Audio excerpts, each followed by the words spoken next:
kita banyak pengalaman di luar negeri, ketika kembali kita jadi sadar ada hal-hal dari kita yang sudah berkembang. Tapi kadang kita ngerasa ada yang aneh sama kita, kok kita nggak lagi sama dengan orang-orang di sekitar. Hai, welcome to my channel. Kalau kalian pengen tumbuh bersama, jangan lupa subscribe dan enjoy the video. Siapa nih di antara kalian yang masih ngerasa frustasi karena sedang mengalami reverse culture shock atau shock dengan budaya di negara sendiri setelah kalian tinggal lama di luar negeri? Well, video ini berarti buat kalian ya kalau kalian masih ngerasain itu. Dan sesuai yang aku janjiin di video sebelumnya, video kali ini akan membahas atau aku akan sharing nih tentang gimana sih cara-cara aku menghadapi rasa frustasi karena bingung gitu harus beradaptasi kembali di Indonesia setelah beberapa tahun tinggal di luar negeri. Dan aku yakin sih dari beberapa kalian sadar gitu loh setelah tinggal lama di luar negeri gitu ada banyak hal yang berubah di diri kalian yang bikin kalian itu nggak lagi connect atau nyambung dengan banyak hal di Indonesia. Atau bahkan ada beberapa di antara kalian juga yang ngerasa berat banget gitu tinggal di Indonesia sekarang gitu. Dan itulah kenapa aku akan sharing tips ini untuk kalian karena memang aku juga masih proses dalam beradaptasi gitu. Langsung aja ya. Tips yang pertama itu adalah give yourself time. Jadi menurut aku nih ketika baru aja balik dari luar negeri, segalanya itu terasa overwhelming dan menurut aku kalian harus connect dengan diri sendiri dulu gitu sebelum connect dengan orang lain. Kasih waktu deh untuk mengenal diri sendiri lagi, untuk memahami apa yang kita butuhkan. Apakah kita siap untuk bersosialisasi lagi atau belum? Nah, kalau misal kalian belum siap nih, ya udah, kalian tunggu aja dulu, jangan langsung atau nggak perlulah langsung untuk ikut social gathering kayak perkumpulan keluarga atau perkumpulan dengan teman-teman. Karena pasti sih kalian akan menghadapi berbagai macam pertanyaan yang mungkin bagi kalian nih itu sensitif atau privat gitu ya atau kalian memang aduh nggak siap nih jawab pertanyaan ini gitu kan. Contohnya pertanyaan apa sih? Kayak misalnya nih, kenapa balik ke Indonesia? Memang nggak betah apa di luar negeri gitu? Atau enggak yang ini nih kayak, loh kenapa nggak bawa calon suami bule kayak gitu atau calon istri bule kayak gitu. Itu kan kita bingung lah ya mau jawab itu atau kadang nih yang bikin aku juga rasanya kayak aku pengen menghilang aja gitu kalau ditanyain ini kayak sekarang kerja di mana nih terus wah gajinya sekarang berapa gitu terus aku kayak merasa shock karena menurut aku itu pertanyaan yang sangat-sangat privat dan aku nggak akan share ke siapapun tentang financial aku gitu kan dan pada akhirnya itu bikin kita overstimulasi gitu kan pikiran kita jadi overthink juga gitu. Jadi ya itulah kenapa kalian harus menunggu di saat kalian siap gitu. Tapi kalaupun memang kalian udah siap dan kalian pengen ke social gathering cuman kalian masih bingung mau jawab itu, sebenarnya kalian bisa aja sih jawab jujur gitu kan. Kayak ah itu private sih sebenarnya aku nggak mau jawab ya meskipun kadang itu masih dipandang beberapa orang kayak yang di apaan sih gitu tapi ya gimana ya, apalagi yang bakal kita jelasin ke mereka, atau enggak kalian juga bisa alihin kayak gini, ah itu mah topiknya panjang, mending kita bahas yang seru-seru aja, kayak gitu kan. Nah, mungkin itu bisa mengurangi rasa kayak tertekan kita, atau mereka juga akan stop bertanya-tanya gitu kan. Oke, yang kedua nih, bikin rutinitas baru.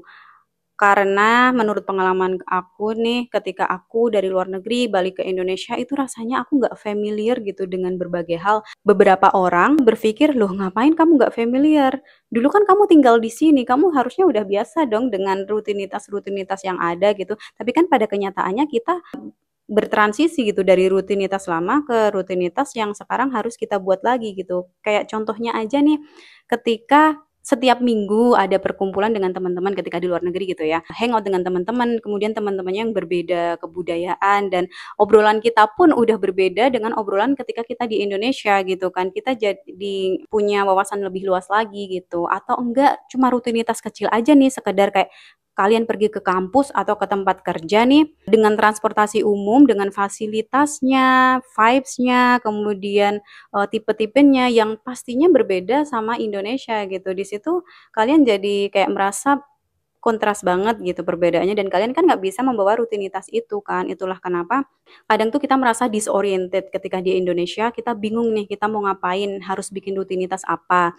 Nah, makanya rutinitas baru ini akan sangat membantu untuk men-trigger lagi excitement baru sih menurut aku dan siapa tahu bisa explore lagi hobi-hobi baru atau enggak kebahagiaan baru sih.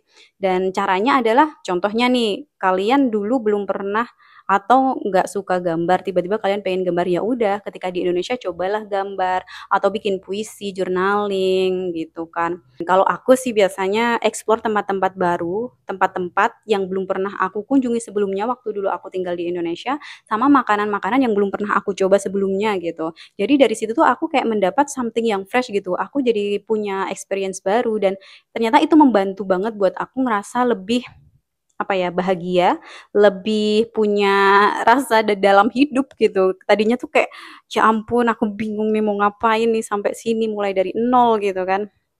Jadi gitulah guys, kalian bisa coba ya.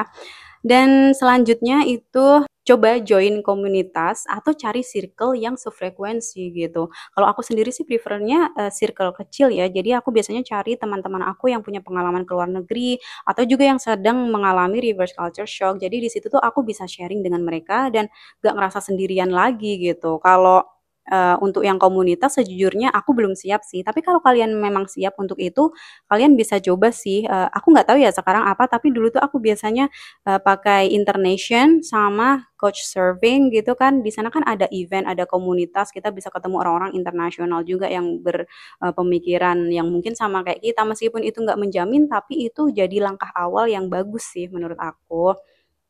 Gitu ya guys ya. Nah, selanjutnya nih tips dari aku adalah ekspresikan diri kalian gitu. Kenapa ini penting? Karena kita butuh untuk meluapkan emosi yang ada di dalam diri kita. Ekspresikan apa yang ada di pikiran, apa yang ada di hati gitu. Biar nantinya kita nggak meledak atau ketika kita memendam itu tuh rasanya malah jadi overthink gitu. Kayak di kepala kok aku jadi sakit kepala gitu. Aku biasanya kayak gitu sih. Makanya penting banget kan untuk mengekspresikan diri. Gimana sih caranya? Ya bisa aja kalian dengan melakukan hal-hal yang kalian sukai kayak misalnya menggambar gitu. Aku suka banget gambar makanya aku kadang menggambar atau bikin puisi, bikin lagu gitu atau video jurnal atau audio jurnal. Kayak kalau aku sekarang sedang bikin konten gitu ya, bikin video sebagai journey aku gitu dan aku share kepada orang. Tapi kalian kalau misal pun bikin video jurnal nggak harus diupload sih untuk kalian simpan aja sebagai kayak bukti ini loh journey aku gitu menghadapi masa-masa krisis atau menghadapi masa-masa down ketika reverse culture shock kayak gitu. Dan menurut aku tuh aku jadi mendapatkan emotional relief gitu setelah melakukan itu. Rasanya jadi kayak cemas berkurang, overthink berkurang, jadi lebih plong gitu. Jadi kalian bisa coba ya guys ya. Dan yang terakhir nih, penting banget karena menurut aku setelah aku melakukan ini aku jadi kayak enak aja gitu hidup. Apa itu? Ya, itu adalah menghargai versi kamu yang sudah bertumbuh gitu. Kita tuh pasti jadi orang yang berbeda kan. Kita sudah tumbuh, kita banyak pengalaman di luar negeri. Ketika kembali kita jadi sadar ada hal-hal dari kita yang sudah berkembang. Tapi kadang kita ngerasa ada yang aneh sama kita, kok kita nggak lagi sama dengan orang-orang di sekitar. Nah, itu nggak apa-apa, kalian jangan pernah ngerasa aneh, karena itu adalah apa ya, tanda bahwa kalian menjadi diri yang baru gitu dan semua perasaan tidak enak atau semua kondisi yang tidak enak itu adalah part of growth. Jadi dengan melalui itu semua kan kita jadi bisa lebih bertumbuh, kita bisa lebih punya pola pikir yang lebih baik dari sebelumnya, kita problem solvingnya jadi bagus, kayak gitu sih yang aku rasain ya. Nah, terus gimana sih caranya kita menghargai versi kita yang udah tumbuh gitu? Yang pertama nih kalian bisa afirmasikan identitas kalian yang saat ini. Kayak misalnya aku nih, aku dulu adalah orang yang people pleaser banget gitu. Karena memang tinggal di Indonesia nih khususnya karena aku orang Jawa ya, kita tuh bilang iya, iya, iya kayak gitu. Dengan alasan biar lawan bicara kita itu nggak sakit hati atau orang yang ngajakin kita itu nggak sakit hati atau kita tetap bisa diterima di masyarakat gitu. Padahal itu tuh draining banget sebenarnya. Aku nggak mau ngelakuin itu, tapi gara-gara nggak enak aku jadi ya udah iya iya gitu biar mereka senang aja gitu. Nah, setelah aku tinggal di luar negeri ada banyak hal yang mengajari aku untuk berkata tidak dan ternyata ketika berkata tidak hidup jauh lebih enak dan tantangannya adalah ketika di Indonesia berkata tidak itu tidak semudah itu. Tapi pasti bisa sih. Awal-awal aku memang ngerasa kayak aku jahat banget. Aku ngerasa kayak yang apa ya, aduh gimana nih nanti sakit hati nggak ya mereka gitu. Tapi lama-kelamaan ya itu yang aku butuhin gitu untuk hidup yang lebih baik. Jadi kalian jangan ngerasa bersalah ketika berkata tidak atau say no gitu ya demi kebaikan kalian sendiri gitu kan. Terus cara yang kedua itu menghindari apa ya dorongan untuk kembali ke pattern lama tuh karena mau nggak mau tuh karena kita merasa alien gitu ya setelah balik dari luar negeri kadang kita merasa nggak diterima masyarakat kan karena kita terlalu berbeda pola pikir kita yang berbeda cara kita menghadapi atau memandang suatu situasi itu jadi berbeda. Nah, menurut aku kalau kita pengen diterima di masyarakat kita jadi rentan untuk kembali ke diri kita yang sebelumnya yang selalu mengikuti apa kata teman-teman kita, apa kata masyarakat, apa kata society gitu. Padahal itu menurut aku hal yang berbahaya sih karena kita sudah bertumbuh masa iya kita kembali ke versi diri kita yang sudah lalu dan itu juga menghambat pertumbuhan kita ke level yang lebih tinggi lagi gitu. Jadi hindari itu ya guys. Dan selanjutnya adalah rasa bersyukur, meningkatkan rasa bersyukur. Ini seringkali kita lupain, termasuk aku juga. Jadi aku tuh sering banget ya ketika lagi kayak nggak betah, ngerasa nggak betah gitu di Indonesia, aku rasanya kayak fokusnya sama hal-hal yang nggak enak aja gitu. Aduh ini kok kayak gini ya, itu kok kayak gitu ya, kok orang ini begini sih. Tapi ternyata terlepas dari segala ketidakenakan itu ada banyak banget hal yang harusnya aku syukuri gitu. Karena aku terlalu negatif, jadi hal-hal positif tertutup. Contohnya nih, aku bersyukur ya pulang ke Indonesia karena aku jadi bisa tahu kondisi kedua orang tuaku yang sebenarnya yang ternyata mereka tuh sudah menua gitu dan aku jadi ada waktu untuk kumpul dengan mereka atau sekedar ngobrol kayak gitu kan dan itu special moment sih menurut aku. Selanjutnya aku juga bersyukur nih dan kadang kita nggak sadar ya kita tuh complaining gitu kayak termasuk aku gitu kenapa sih di sini kayak gini ya kok dia tuh berpikirnya kayak gitu ya kita melihat orang itu kayak aku nggak bisa nih, dengan orang yang berpikiran seperti itu, tapi ternyata, oh tunggu dulu nih, itu kan karena mereka stay di sini aja, aku harusnya bersyukur dong, aku tuh diberi kesempatan sama Tuhan ke luar negeri, mengembangkan diri, punya banyak experience, jadi pola pikir kita berubah, mindset kita berubah, kita jadi punya pemikiran-pemikiran yang ternyata tuh lebih bermanfaat buat kita, sedangkan banyak banget orang, teman-teman kita atau siapapun itu yang sebenarnya pengen keluar negeri, tapi mereka tuh nggak ada kesempatan atau, belum mampu gitu kan. Dan dari situ aku jadi berpikir, "Wow, ternyata I'm so lucky," gitu kan. Jadi ya itulah menurut aku jadi, apa ya, lebih resilience karena tinggal di luar negeri dan oh ya satu lagi aku juga bersyukur sih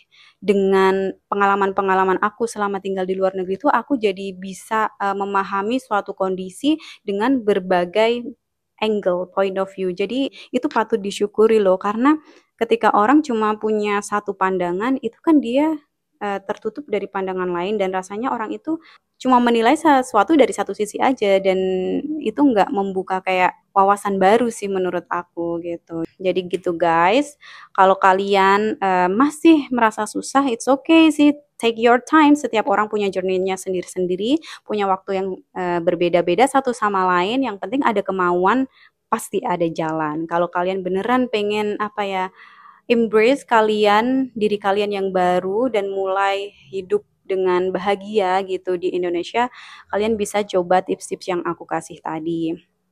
Dan juga nih kalau kalian pikir video ini bermanfaat atau membantu, boleh banget di-like atau di-subscribe biar kalian nggak ketinggalan konten-konten aku lainnya yang berkait dengan self-growth atau enggak emotional healing. Bisa juga kalian sharing ke teman-teman kalian nih yang kira-kira juga ngerasain hal ini gitu atau mereka lagi frustasi atau mereka lagi ngerasa sendiri karena balik ke Indonesia gitu biar kita semua tetap bisa saling menginspirasi gitu ya guys.